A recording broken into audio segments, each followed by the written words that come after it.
Good day, friends and folk, wherever you are. Thank you for stopping by. I hope you are doing well today. I'm Henrik from the land of the Geats, and this is Red Ice Radio. Today we're going to highlight the question of faith, belief, and religion or spirituality for those who are Europeans. Where do we look for our native spiritual traditions, something that can show us our ancient tribal roots? Well, we have Stephen McNallen back today to share with us his latest on Asatru of the northern people of Europe. Well, Mr. McNallen has been a soldier, a journalist, a juvenile corrections officer, and a school teacher. He has traveled the world from Burma to Bosnia in search of insight and adventure. But his ultimate quest has always been spiritual. In 1971, Stephen founded the Viking Brotherhood, the first legally recognized religious organization dedicated to the gods and the goddesses of Northern Europe. Today, McNallen is the head of the Asatru Folk Assembly, the preeminent Asatru organization on the North American continent. He is a proud native Texan, but he currently resides in Northern California with his wife, Sheila. Well, today, folks, we are going to talk about his latest book. This is a really interesting program, so stay with us for much more.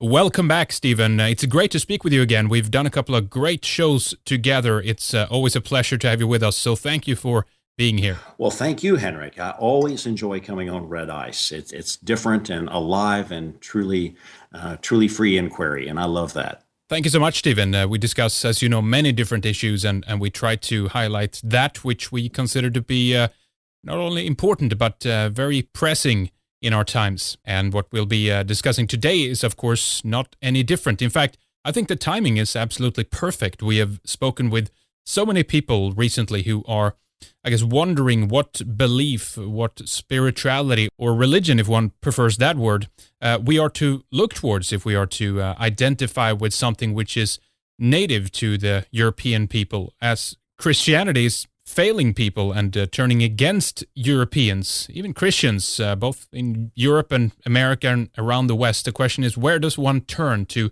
counter liberalism or the progressive tyranny of modernity that is rising up all around us, even in the church? And, I think because of that, many of us feel that we lack belonging, a sense of purpose. We don't have any deeper connection to ourselves, to our people, to nature, or to our land for that matter. But your latest book, Stephen, Asatru, a native European spirituality, is something that I think fills this void and gives us an opportunity to reach back into our own past and link us to something which also makes us understand that we are also natives as well, and that we have a native religion, despite the fact that other people and groups have tried to claim this definition for themselves in opposition to a certain extent of who we are. But do you think it would be wise to compare us to other people and groups who hold also older beliefs that are rooted in nature and their own traditions of viewing the world, so that they can understand what we are talking about? Or is this spirituality unique? Is it unique to us? Well, I do think we are unique, but then so are those other indigenous or native groups. I think that we do have commonalities, and we need to play on that because it's something that people have heard about and that people can understand. A few years ago, if I'd said to someone that we are tribal or that we have a tribal past, people would have looked at me in amazement, and they would never get it. I've got a shirt I wear around sometimes, and it's a lovely black shirt with a nice script on the front, and it just says tribal. And on the back, it says bound by blood. And it has a picture of various European totemic animals. You know, it has wolves and bears and such. And I'm waiting for someone to come up and ask me what tribe I'm from. And I would have to respond, well, the Cherusci, Heruli, Ordovici, and I would go through, some of the European tribal names. These are our heritage. We are a tribal people. We are the descendants of men and women who lived in tribes and had their own native religion. Yep, exactly. Very good. I mean, the question is what it means to be, or what we mean with the tribal, and this is something, of course, you address early in the book of just the terminology alone, pagan, heathen, or obviously also through itself, the term, but This is something we have to understand, I guess, by using the right terms, because all of these words that are thrown around conjures up different images in people. So it's difficult to find a good name, isn't it? Well, it is. It is. Long, long ago, before I ever heard the word Asatru, I called myself a Norse pagan. And after that, I called myself an Odinist. And then finally, I learned a proper name for our faith in the old days. And this is not something that's easy to explain to people. The word pagan to most people is a derogatory term.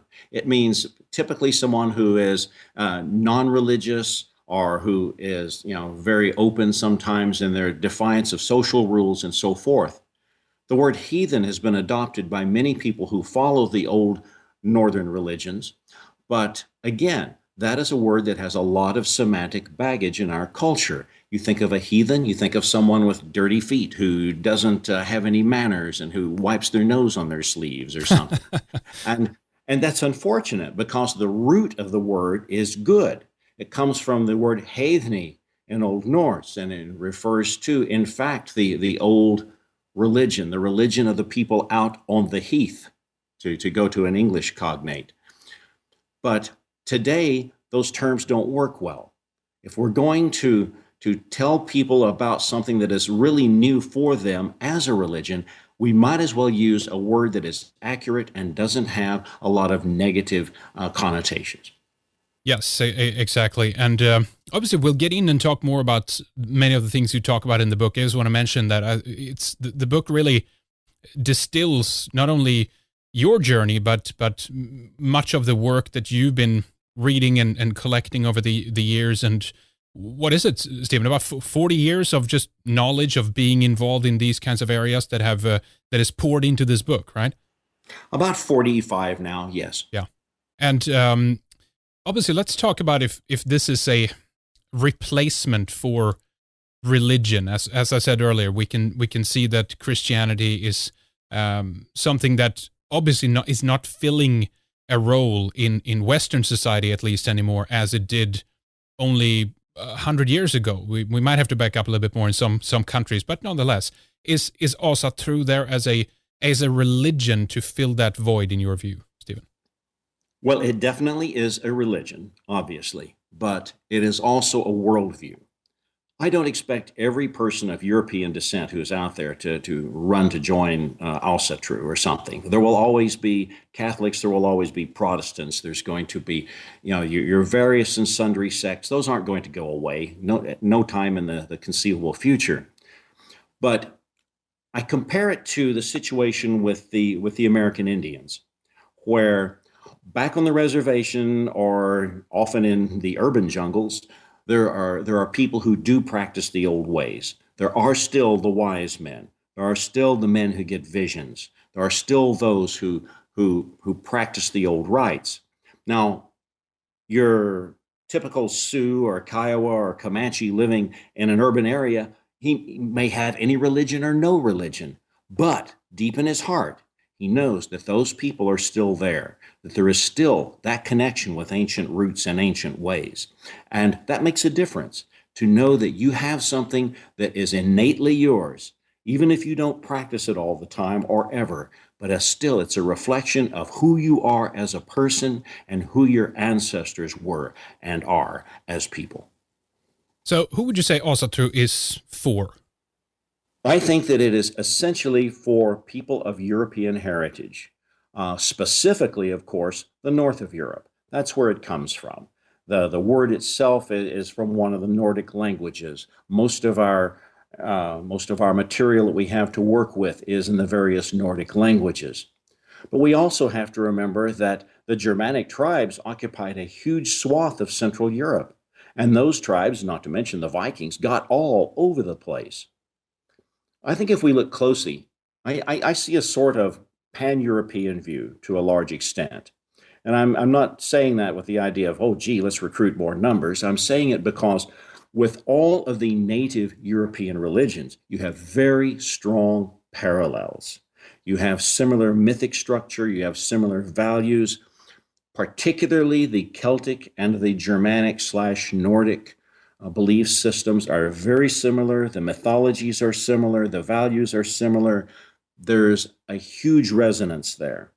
And rather than drawing a line and saying, well, you've got to be Swedish, or well, yeah, Norwegians, but in Danes, well, only if you're a ways from the border down there from Germany.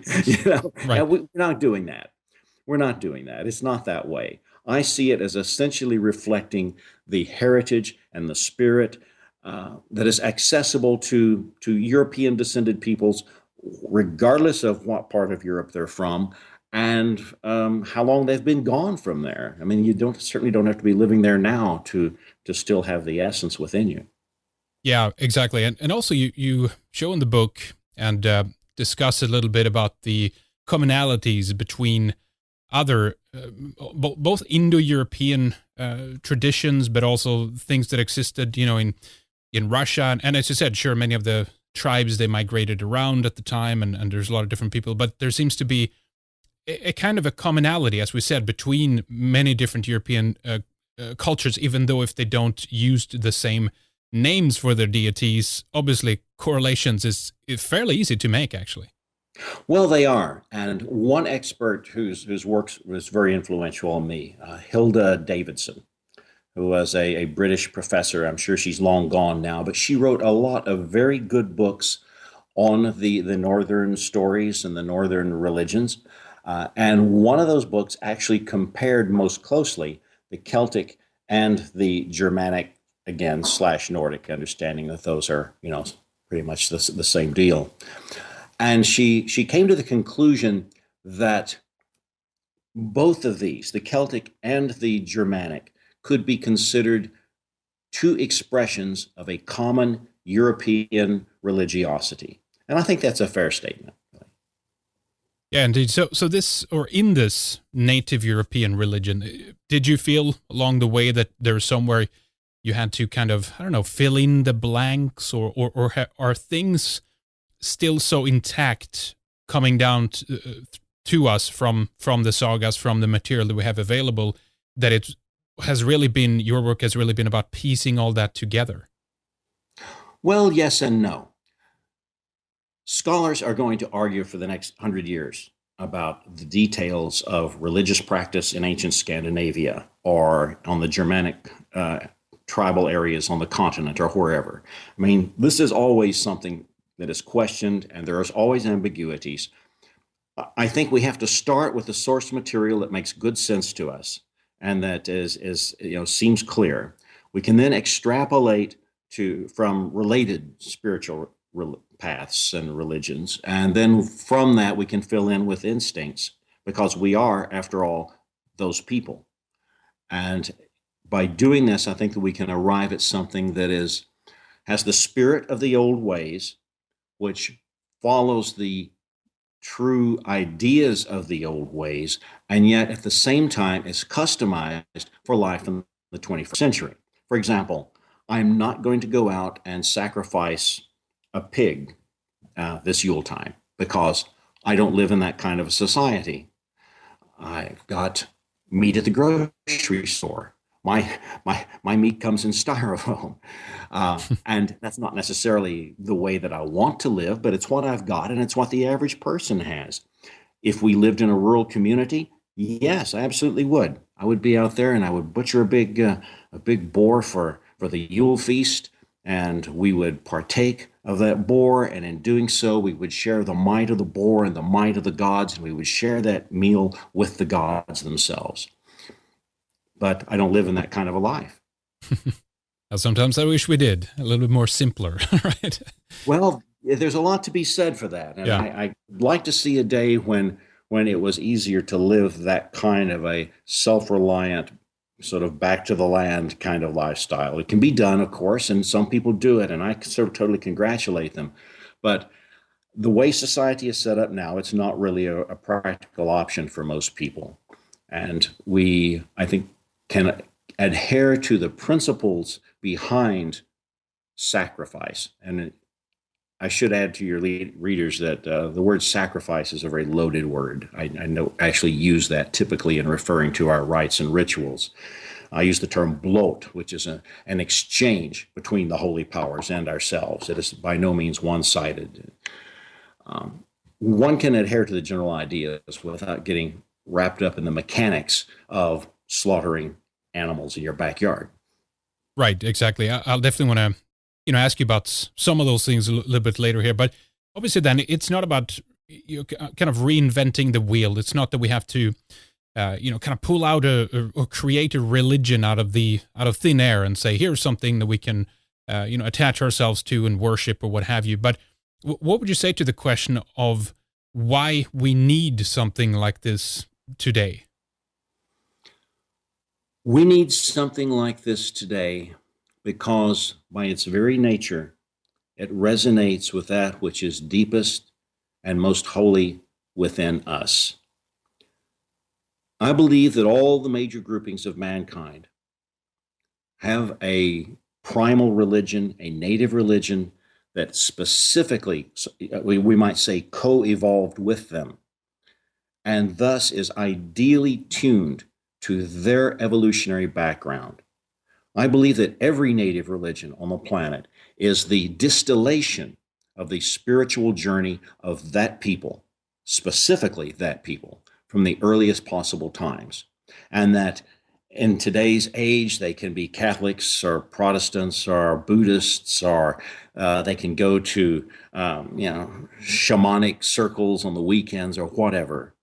But all of that is outer. All of that is appearance. All of that is something that they put onto what they are. The essence of what they are is what their ancestors did. Those are the people whose voices speak inside them. And it is to those gods and to that inner world, that spiritual world, that they ultimately resonate. And when we are divorced from that, we suffer. Yes, we certainly do. And I don't know if you have them ready and handy there, Stephen, but in the beginning of the book, you describe obviously what Asatru is like, and also what it feels like, I guess, as a religion. And you break down a couple of things in terms of trying to convey the attitude and the essence of these beliefs. Is there some of these that you can go through for us? Well, Henrik, I don't actually have those sitting in front of me on a list, but I think I can come up with most of them right off the top of my head because they are so natural and so, I think, understandable. One thing we believe is that we don't need to be saved. We do not need salvation. What we need is the opportunity to live as free men and women. We believe that holiness is not something that depends on a hands down from a deity on a mountain, but rather comes from the nobility of men and women. We believe that our relationship with the holy powers, or the gods and goddesses, if you want to call them that, is not one of a master-slave relationship.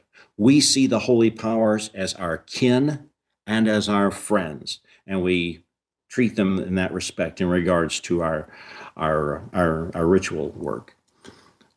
Basically, we believe that we are a certain way, and that way is not the way that is depicted in the Abrahamic religions and so forth. We believe that we are born free, and we are here to work our destiny, to carry out our duty, and to lead lives of nobility and purpose. I like the way you open up the book as well, and also kind of discuss some of the aspects of what Asatru can offer people today, and the very idea that it has answers for us, and it gives us connections to something deeper. And I mean, I can't more than agree in terms of saying that this is something which so many people today suffer from. I mean, we have been, I don't know if it's correct to say that science has disconnected us, because to a certain extent, as you discuss in the book as well, science has actually, although it's given us a lot of answers, the further we push in that direction, it also gives us a lot of uncertainty, which to a certain extent seems to kind of meet up, if you will, of where we can find something like Asatru that to kind of connect us to a spiritual life. Would you agree?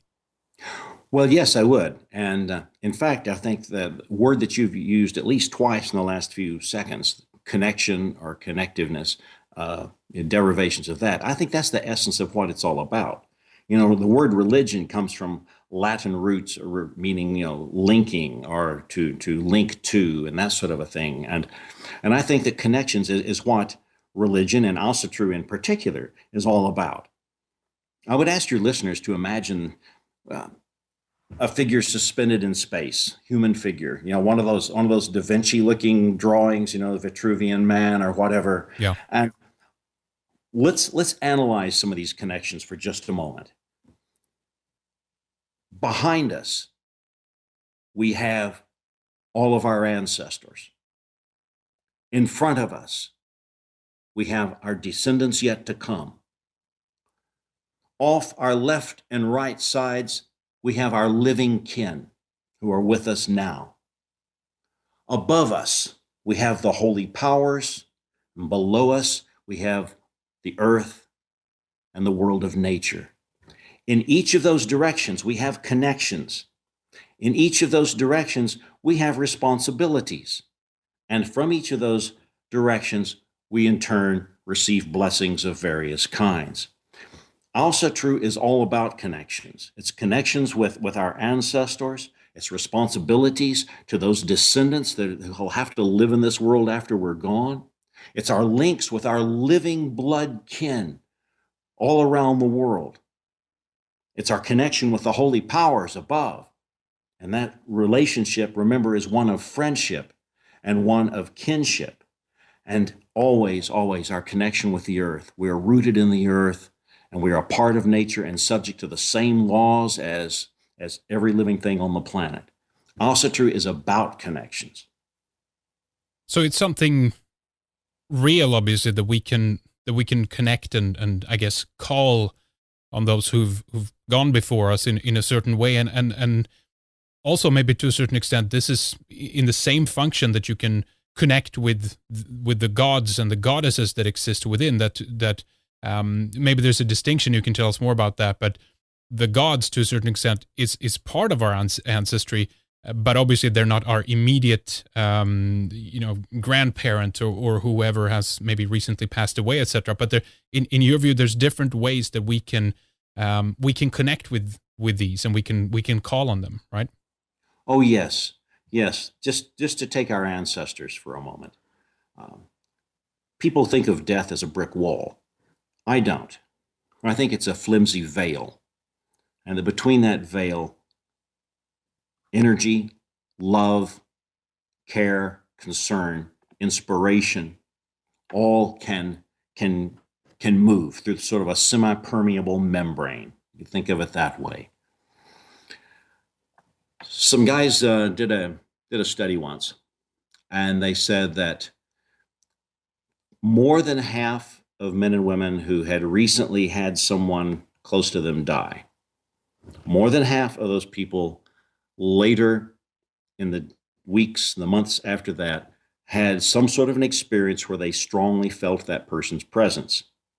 And of course, the scientists, their question was, well, why do people have this hallucination? But my take is it's not a hallucination. And I've had personal experiences like that, and I bet that many of your listeners have, sensing the presence of a relative that has recently died. In many cases, even intuiting their death without having been informed of it by the official channels like telephone calls and so forth. Yeah. We are connected. We're connected with our kin, and when our kin pass out of this world, we're still connected to them. And exactly what that is like, obviously, I don't know because I haven't been there on the other side. But there is that connection, and we must remember that native cultures everywhere still count the ancestors as part of the community. We have our responsibilities to the ancestors, and most especially our responsibility is to remember them, to tell their stories, to honor them, to remember their birthdays, to take our children to visit the graves. And we have our gifts that we get from them as well. Inspiration, reminders of love, that subtle intuition that gets you through a tough spot sometimes. There's a real transfer there. Similarly with the gods and the goddesses. Um, we are blood kin to the gods in a metaphorical sort of sense. There's the story of where Heimdall, under the name of Rig, travels among humans, and essentially by he goes from farmstead to farmstead, and he ends up impregnating the women in each of these different three farmsteads. And this can be seen as a myth of the creation of social classes, and I'm sure that to that extent that's what it is. But the implication of it is that we all have that divine spark within us. We are kin to the gods. Now, I don't think that was a literal story with aliens from outer space, or gods straight out of the myth books, moving among humans. But I think that it's our way of understanding that we are kin to the gods. We share that same essence as the gods to a drastically lesser magnitude, but we are still connected with them. We're not their slaves, and we're not their creations. We don't belong to them. Yeah, it's something which is has been for a long time very foreign to us, and I'm we've been discussing on many shows as of late as well of how we kind of lost our way, and that no matter if we like that or not, but the religion that we have had for in some areas the last 1,300 years, in some other areas almost 2,000 years, is something that was not part of our inherent native spirituality. This was not only imported, it was enforced in many cases as well. And I know you touch upon this in the book, obviously, and talk about with the violence and with the ferociousness that this came into many different areas in Europe. And one of the reasons, of course, why we still have the sagas coming out of the Norse world is that we had the Christianization occurred so late. So many of them, there was still an opportunity to write them down or whatnot. But do you want to tell us a little bit about how this is, that the Christianity that we've had for a long time is not something that is that sprung up naturally, I guess, and that the way we had prior has basically been pushed out, and in some cases with extreme bloodshed and extreme ferocious attitudes from a top-down rule by the king in many cases. Yes, that's true. Essentially, there was a 1,000-year war from the Mediterranean all the way up to the Baltic. Starting in 300 something, 300 AD something, you have Constantine coming to power in Rome and enforcing Christianity there, again with bloodshed. And the Romans in that area there were forcibly converted to Christian belief. And you had the attempts to bring the various Germanic tribes in, and that was sort of a on again, off again kind of thing. And then finally, up in the north, you had the Viking lands, and I guess Sweden was just about the last to go, with the exception of some of the areas over around the Baltic that actually held out. Even officially, were only Christianized, say, in the 1300s, and unofficially, it never really took. But the strategy that was used had to vary, because their first attempts didn't work. The Christians originally came in with their missionaries and tried speaking to the common people. The missionaries were welcome. Polytheists are generally rather tolerant, because, after all, they believe in multiple deities, so might as well hear what the other fellow has to say. But the common people wouldn't have it, and they wouldn't have it because the Christianity that was portrayed to them was pretty much straight out of the standard interpretation of the Bible, and it was decidedly non-heroic. There was nothing about it that matched the Germanic tribal values of courage and honor, and of all the glorious things that we find in the old sagas and in the old tribal histories. So they fell back and reconsidered and came up with another strategy, which was to go into the areas, to approach the leaders, to approach the chieftains, and to point out to the chieftains the economic value of being able to trade with Christendom, and the political power that came with the idea of divine right of kings, which was not a pagan concept. It was strictly a Christian concept that came in. And whereas in the old days, it had been, in fact, a duty to kind of keep the chieftains in line and to not let them violate the rights of the freemen. After Christianity came into the area, the chieftains had a lot more political power. So this was very attractive to those who wanted to gain power, and that's basically how Europe came to be Christianized, was by co-opting the leadership. Yeah, I was reading more about Norway's king there, Olav Tryggvason, today, and the way that he took care of some of the seder, some of the seers, if you will, and tied them up and in excruciating deaths and long drawn out drowning procedures and whatnot. And remarkable, if you go to Norway today, up to Trondheim, the one you see on a pedestal high up is that same king. And it's strange to recognize or to realize that a king of the same people would do something like this. And I've always wondered what made them convert, and maybe it was for political reasons. Maybe there were certain advantages that was given to them, I guess, by other Christianized countries further down in Southern Europe. Perhaps we could speculate forever about that, huh? Yes, essentially, if your country became Christianized, it was like joining the economic union, the European Union or something like that. You had trade benefits and you had official recognition, and you could hang out with the emperors and the people of grandeur and power.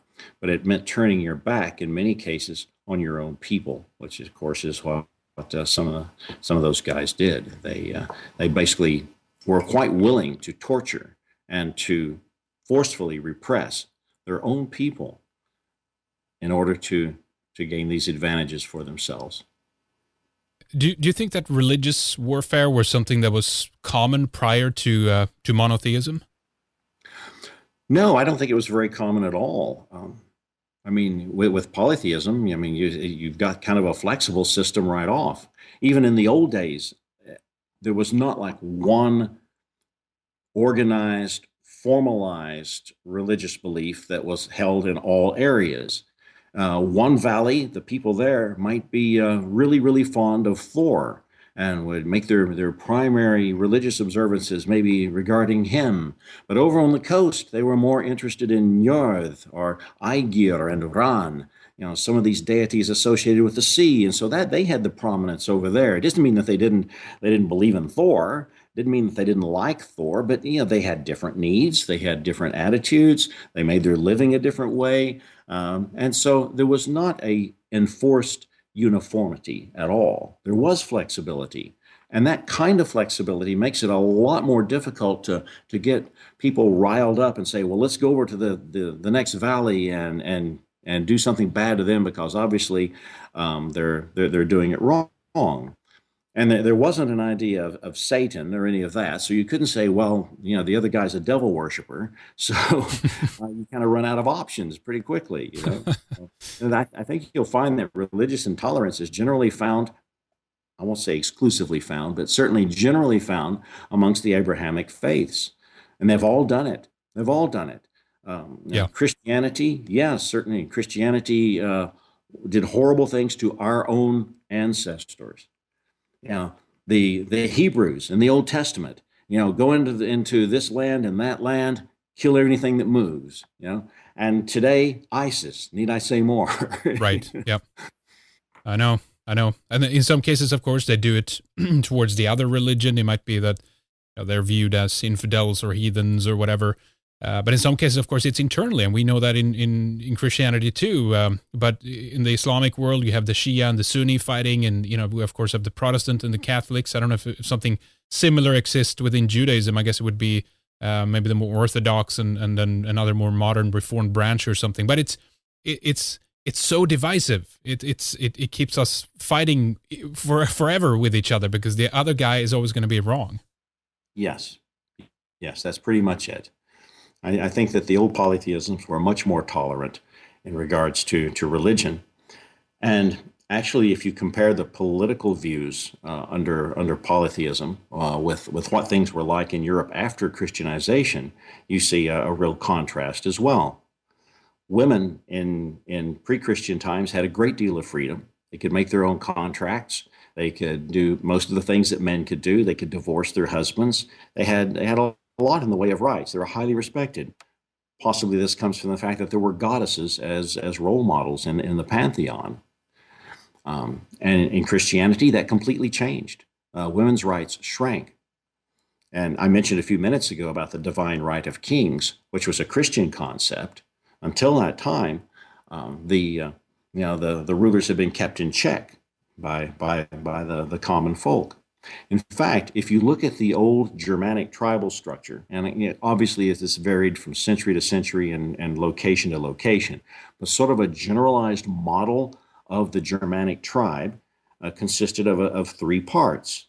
Up at the top, you typically, but not always, had a chief. Some tribes only elected a chief when they had to go to war. So there was, a lot of variability there. A second component of the classical Germanic tribal model was sort of a body of the leading men, so to speak, I hesitate to say aristocrats, but the people of influence and who were highly respected. And then the third component was the assembly of free men who voted in the ting, or the thing, which of course was the legislative body. So in effect, what you have is exactly parallel to the Constitution of the United States, with the executive branch and the judicial branch and the legislative branch. The parallels are really, really quite interesting. And they serve similar functions, the various portions checking against the other, and keeping the other part into some sort of control, so that no one influence in the tribe could become all powerful. Something we could maybe relearn today. Oh yeah, oh yeah. Well, I mean, that comes out of the Anglo-Saxon world, which is interesting then, because it gleans from this kind of Germanic tribal past, if you will. But my God, what a detour to take, and how many hundreds of years it took for this to come back into the world again. And despite what some people say, that Christianity civilized us, etc., we were barbarians. It's, when you look at the facts, it just doesn't hold up, does it? No, it's absolutely false. Quite the reverse. Quite the reverse. Christianity destroyed the bonds of kinship, destroyed the importance of the blood tie. It fought against the extended families that so many people lived in. The church had to have, the church and the king, which often were more or less synonymous, had to have first authority. It had to be the first loyalty of every person. And in the old days, that was not the case. Society was a bunch of concentric circles with your close kin here in the middle, and then your extended kin and your tribe, whatever form that might take, and so forth. Whereas when Christianity came in, it was much more centralized. All power went to the top. The executive branch, so to speak, became all powerful. And I'll bite my tongue so as not to make any comparisons with the United States today. Yeah, exactly. Because, well, we of course ebb and flow, I guess, to a certain extent in level of freedom, I guess, and it's true for every society. But it seems the stability was certainly there a long time before Christianity came in, to a certain extent. Sure, there were as we've said, kind of warring tribes with each other, but maybe not on the practice that we needed to take over each other or run each other's lives, or maybe on a religious basis say, those guys are evil and therefore they need to be taken down. Much more in tune with nature, in other words. Things ebbed and flow, sure, but not this kind of centralization push that we've seen consequently. Yes, and there were no heretics. Christianity made a big deal of that. In the Balkans today, you have the idea that does one make the sign of the cross with 2 fingers or 3 fingers? And that became an issue worth killing people over just not that many years ago, actually. Wow, I did not know that that aspect of it. Yeah, it's interesting. Now let's get into a little bit more. There's so many aspects, of course, in the book, and maybe you can just tell us a little bit why you wanted to write the book as well, Stephen. And do you feel that there was a need for much of this material to kind of come together in this kind of condensed way for people to get a better grasp, fairly easy of the concept? Because of course it's not. I mean, it's based on academic work, so don't get me wrong, but it's not. Targeting, learning specifics about Germanic words and things like this. It's targeted towards the layman, the everyday person who's looking for something deeper, right? Exactly. It's a tool for ordinary people. It's a tool for ordinary people, and actually, yeah, anyone I think could benefit from the lessons therein. But specifically for people of European heritage, it's a roadmap back to our native way. It's a guide to reclaiming something that we had and which is actually an integral part of us, and acknowledging that and gaining from it, getting advice on how to live your life, how to get along with people, what is honorable conduct, what should we try to do with our lives, what's the purpose of life, what's our attitudes towards the holy, what's our attitudes towards our neighbors, what's our attitude towards the earth. It's a practical handbook, really. It's not an academic piece. I've tried to stay within the realms of academia. I've got a rather lengthy glossary in the back for people that get overwhelmed by the names of deities they never heard of before or whatever. And it's lightly footnoted, but they're all relevant. And generally, the footnotes are maybe recommending a reading here or a reading there, or a book over yonder or whatever. And I've written millions of words, I'm sure, over the past 40 years, and most of them appeared in little periodicals or little pamphlets. Sometimes I wrote for magazines, often on subjects that really had nothing to do with Asatru, but other matters as well. And this was my first attempt to draw all of that together into one coherent place, one consistent piece that people could use to make their lives better and to get answers about the big questions. Very good. We'll speak a little bit more here in a little bit about where people can get the book, of course. But let's talk a little bit more about. I really like the fifth chapter. Well, I like all the chapters, but we can spend a little time talking about the fifth. Maybe the gods as kin and friends. That is a concept which is very foreign to us. If people have a Christian background specifically, or Islam or Judaism, what have you, but this idea that we look down when we speak to God, or we clasp our hands together. We cast our head down, if you will. It's not. That's a very different way from what Asatru is, where it's more the gods and the goddesses are seen as kin and friends, basically. Tell us more about that. Well, I mentioned the kinship part earlier when I explained how, in my view, we have the divine spark within us. We are descendants of our gods in many ways. Mythically speaking, most definitely. They are a part of our integral being. And as far as being our friends, we have countless saga references to how a person was Thor's friend or Freyr's friend, or whatever the deity might have been. There was clearly a familiarity, a friendship relationship. It was not a master-slave relationship at all. And this has a lot of implications politically and socially in many respects, but also it affects the way we conduct our religion. We treat the gods and goddesses as our friends and our kin. And in Germanic society, it was customary to give gifts to your friends and to do good things for your friends. You weren't giving them gifts so that they wouldn't smite you with thunder and lightning. You were giving them gifts because that's what friends do. There's an old poem called the Hauffemal in the Eddas, which is our accumulated, I guess you could say, our sacred text. And it's a lot of it is sage advice for a good life. It's very, very simple, almost proverb-like, little short verses explaining how to get along with people, what is prudent behavior, what are good things to do to ensure that your life goes okay. Sort of basic rules of conduct and common sense. And many of these verses deal with the giving of gifts. It was a very Germanic thing to do, to give gifts to each other. They were, you would get someone, a sword or an arm ring or a fine article of clothing, or on the level of the peasants, with half a loaf of bread and a cup. I won many a friend. There's all sorts of levels on which that operates. So we treat the holy powers that way. In our rites, when we give gifts to the gods, we don't give them, sacrificed slaves or dead chipmunks or or money or things like that.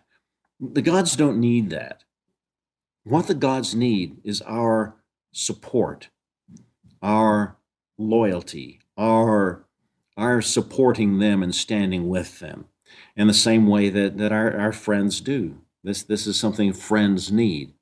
And much like our ancestors, one of our primary obligations to the holy powers is to remember them, to honor them, to keep those connections fresh. So it's an entirely different approach to that sort of thing. In the Abrahamic religions, you have God the Father, but he's a dysfunctional father. He does horrible things to his kids. You have the flood where he wipes out almost all of humanity and then saves a handful of people and basically warns them, well, next time I'm going to burn you. That's crazy. That's lunatic. This is an insane deity in many ways. Yeah. And that's not what we're about. We're not, our gods are not angry fathers.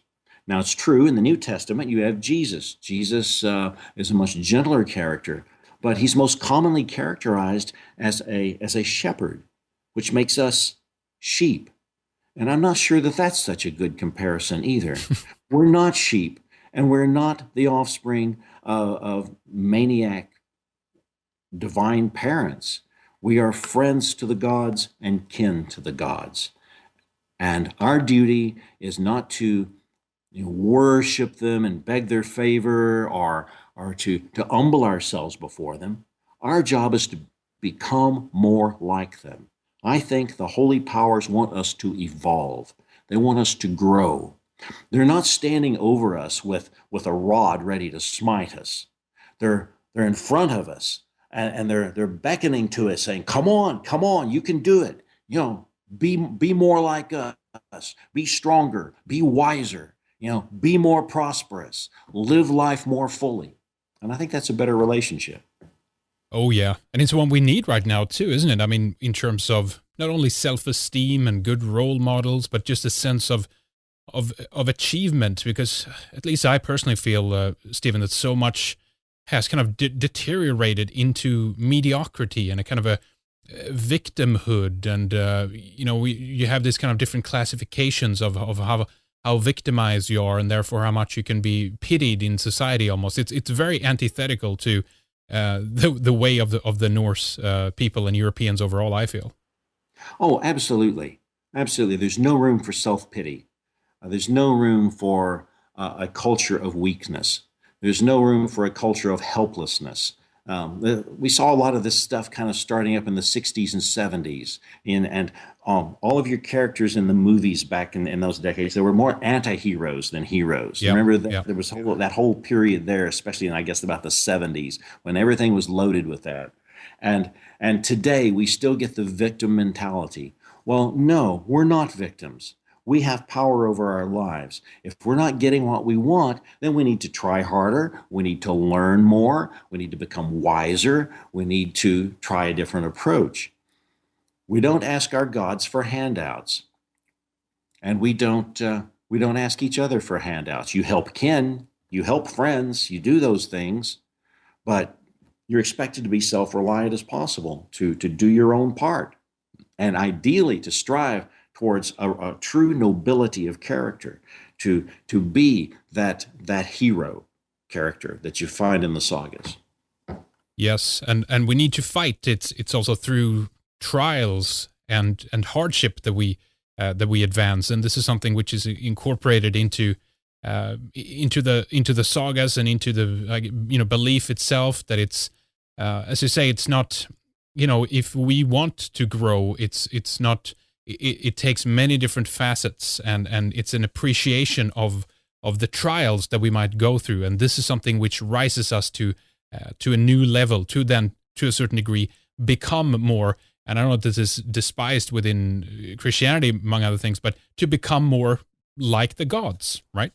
Exactly. Exactly. We are not mere dust beneath the chariot wheels of Yahweh, or whatever that line out of the Bible is.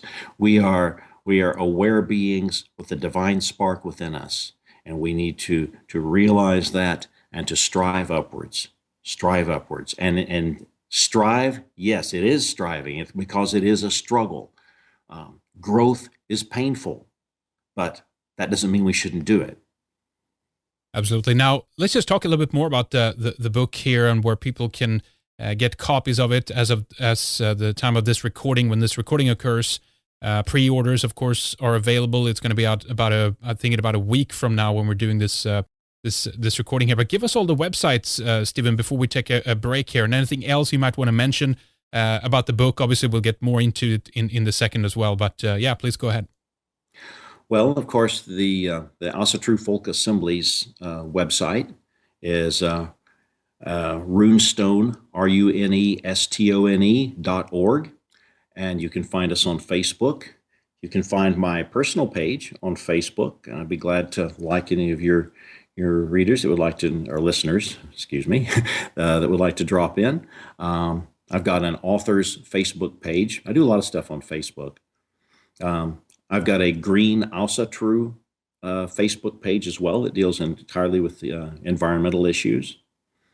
And one thing I'm involved in that is not really connected with Asatru at all, but it's an essential part of what I am, is an anti-elephant poaching initiative that I have underway. And so your listeners might want to drop into Forever Elephants on Facebook. And of course, if they go to Amazon and search under my last name and the word Asatru, they're going to find that new book that can soon be in their hands. Very good. Exactly. We're going to have that obviously linked up as well. Asatru, a Native European Spirituality. It's available on Amazon right now, and of course, we'll have all the links up as well. But check out runestone.org. There's a lot of good stuff on the website for those who want to know more about this, either if you're new to it or if you want to, if you've already been into it for a long time. This is something which I feel strongly about, that this is something that we need to reawaken, to kind of regain our footing to a certain extent in these uncertain times when everything around us seems to be faltering. It's not just the idea of trying to cling on to something or cling on to religion because it's what we need. It's not about that either. I think it's deeper than that, just as you explained, Stephen. It's about trying to reach back into our past of something which is a part of us, to try to awaken that to a certain extent, to feel that we're not alone. We don't stand here on our own and without no connection to anything or to anybody, but that we have there's a strength to a certain degree to realize the connection with our ancestors, with our past, with the gods and the goddesses, and also, of course, with our kin that are here and now. And then I feel that that's something we strongly need. We need to get those networks, out there basically, and connect with more people and try to regain some of this, which I feel has been lost. Yes, it's about connections, and it's about wholeness. It's about finding our roots again, and realizing that we're not rootless, that we are not alone, that in fact we are part of a wonderful continuum of history, traditions, life, and intelligence. Okay, runestone.org and also foreverelephants.org. Maybe we'll get a chance to speak more about that a bit later, both the environment, but also how it relates to what we're talking about with resource depletion and what is happening with us being caretakers of the animal world and have a healthy, balanced relationship to nature. But just one more thing here before we take a pause and pick up in the second hour. I know that you've been working hard on a new website, a new design for the AFA and with a new URL and everything. Tell us more about that. Yes, I'm really excited about this. Our old site was, well, just exactly that. It was old, and it needed a good rework. And we've got that heading towards us very soon.